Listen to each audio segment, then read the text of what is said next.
ಇವತ್ತು ಕಳೆದ ಚುನಾವಣೆ ಬಗ್ಗೆ ನಾನು ಚರ್ಚೆ ಮಾಡಲ್ಲ. ಕಳೆದ ಚುನಾವಣೆ ನಮಗೆ ನೈತಿಕವಾಗಿ ಸೋಲಲ್ಲ. ಅದು ನಿಮ್ಮ ಅಂಕಿಅಂಶಗಳ ಆಧಾರದ ಮೇಲೆ ನಮಗೆ ಸೋಲಾಗಿರ್ಬೋದು. ನೈತಿಕವಾಗಿ 2019 ಲೋಕಸಭೆನಲ್ಲೂ ನಾವು ಗೆದ್ದಿದ್ದೇವೆ. ಅದು ನನ್ನಲ್ಲಿರ್ತಕ್ಕಂಥ ಆ ನಂಬಿಕೆ.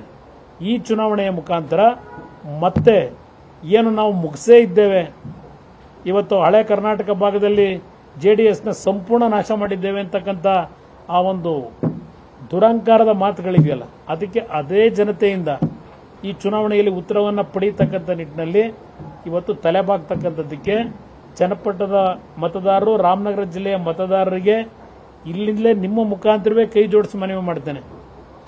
ನನ್ನ ಮೇಲೆ ಅಪನಂಬಿಕೆ ಇಟ್ಕೋಬೇಡಿ. ಜಿಲ್ಲೆಯನ್ನು ನಾನು ಬದುಕಿರೋವರೆಗೂ ಬಿಟ್ಕೊಡಲ್ಲ. ಜಿಲ್ಲೆಯ ಅಭಿವೃದ್ಧಿ ಏನು ಅಂತಕ್ಕಂಥ ಗೊತ್ತಿ ಹೇಳ್ತಾರೆ, ಏನೋ ಮಹಾ ಅಭಿವೃದ್ಧಿ ಮಾಡಿದ್ದೇವೆ ಅಂತ ಹೇಳಿ. ನಾನು ರಾಮನಗರ ಜಿಲ್ಲೆಗೆ ಕಾಲಿಟ್ಟಾಗ ಯಾವ ರೀತಿ ಆ ಜಿಲ್ಲೆ ಇತ್ತು, ಇವತ್ತು ಆ ಜಿಲ್ಲೆ ಯಾವ ರೀತಿ ಇದೆ ಕಣ್ಣು ಮುಂದೆ ಇರತಕ್ಕಂಥದ್ದು ಅಲ್ಲಿ ನೋಡಿರ್ತಕ್ಕಂಥವ್ರಿಗೆ ಗೊತ್ತಿದೆ. ನಾನೇನು ಸರ್ಟಿಫಿಕೇಟ್ ತಗೋಬೇಕಾಗಿಲ್ಲ ಏನು ಮಾಡಿದ್ದೇನೆ ಅಂತ ಹೇಳಿ. ಅದರಿಂದ ಇವತ್ತು ಆ ಎರಡೂ ತಾಲೂಕಿನ ಜನತೆ ಇರ್ಬೋದು, ರಾಮನಗರ ಜಿಲ್ಲೆಯ ಜನತೆಗೂ ನಿಮ್ಮ ಮುಖಾಂತರ ಮನವಿ ಮಾಡ್ತೇನೆ, ದಯವಿಟ್ಟು ಈ ಪಕ್ಷ ಉಳಿಸ್ಲಿಕ್ಕೋಸ್ಕರವಾಗಿ 3 ಬಾರಿ ಹೃದಯದ ಚಿಕಿತ್ಸೆ ಕಳೆದ 17 ವರ್ಷದಲ್ಲಿ 3 ಬಾರಿ ಹೃದಯ ಚಿಕಿತ್ಸೆ, 2 ಬಾರಿ ಮಿದುಳಿಗೆ ಆದಂಥ ಪೆಟ್ಟು, ಇಷ್ಟೆಲ್ಲ ಆಗಿ ನಾನು ಇನ್ನೂ ಬದುಕಿದ್ದೇನೆ ಅಂದರೆ ನಾಡಿನ ಜನತೆಗೆ ಒಂದು ಮಾತು ಹೇಳ್ತೇನೆ, ಇವತ್ತು ನಾನು ಬದುಕಿರತಕ್ಕಂಥದ್ದು ದೇವರು ಇನ್ನೂ ನನಗೆ ಆಯುಷ್ ಕೊಟ್ಟಿರ್ತಕ್ಕಂಥದ್ದು, ನನ್ನಿಂದ ಈ ನಾಡಿಗೆ ಏನೋ ದೇವರು ಬಯಸಿದ್ದಾನೆ ನಾನು ಮಾಡಬೇಕು ಅಂತ ಹೇಳಿ. ಅದರಿಂದ ನನಗೆ ಈ 17 ವರ್ಷದಲ್ಲಿ 3 ಹೃದಯದ ಚಿಕಿತ್ಸೆ, 3 ಬಾರಿ, 2 ಬಾರಿ ಮಿದುಳಿಗೆ ಆದಂಥ ಪೆಟ್ಟಿರ್ಬೋದು. ಇನ್ನು ಬದುಕಿದ್ದೇನೆ ಅಂದರೆ ನನ್ನಿಂದ ಈ ನಾಡಿಗೆ ಏನೋ ಒಂದು ಸೇವೆ ಮಾಡಿಸ್ಬೇಕು ಅಂತಕ್ಕಂಥದ್ದು ಭಗವಂತನ ಇಚ್ಛೆ ಇದೆ ಅಂತಕ್ಕಂಥದ್ದು ನನ್ನ ಹೃದಯದಲ್ಲಿ ಇಟ್ಕೊಂಡಿದ್ದೇನೆ. ಆ ಹಿನ್ನೆಲೆಯಲ್ಲಿ ನಾಡಿನ ಜನತೆಗೆ, ವಿಶೇಷವಾಗಿ ಈ ಭಾಗದ ಜನತೆಗೆ ಮನವಿ ಮಾಡ್ತೇನೆ, ನಿಮ್ಮ ಕೈನಲ್ಲಿದೆ ಈ ಪಕ್ಷವನ್ನು ಉಳಿಸ್ತಕ್ಕಂಥದ್ದು. ಇದು ರೈತರ ಪಕ್ಷ, ನಾಡಿನ ಒಂದು ಏಳಿಗೆಗೆ, ಅಭಿವೃದ್ಧಿಗೆ ಪ್ರಾಮಾಣಿಕವಾಗಿ ದುಡಿಮೆ ಮಾಡಿರ್ತಕ್ಕಂಥ ಪಕ್ಷ.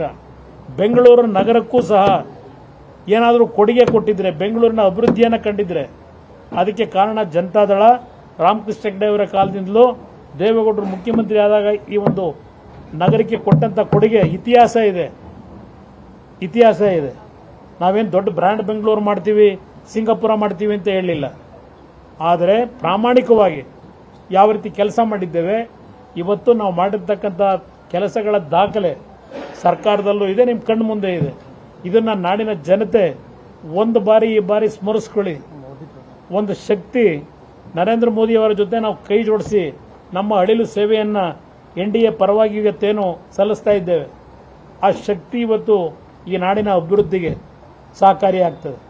ಆ ನಿಟ್ಟಿನಲ್ಲಿ 28ಕ್ಕೆ 28 ಸ್ಥಾನದಲ್ಲಿ ಬಿಜೆಪಿ ಮತ್ತು JDSನ NDA ಅಭ್ಯರ್ಥಿಗಳನ್ನು ಗೆಲ್ಲಿಸಬೇಕು ಅಂತಕ್ಕಂಥದ್ದೇ ನಾಡಿನ ಜನತೆ ಮುಂದೆ ನನ್ನ ಸಂದೇಶ. ಹೇಳಿದ್ನಲ್ಲ ಬ್ರದರ್, ಮಂಡ್ಯದ ಮೀಟಿಂಗ್ ಆದ್ಮೇಲೆ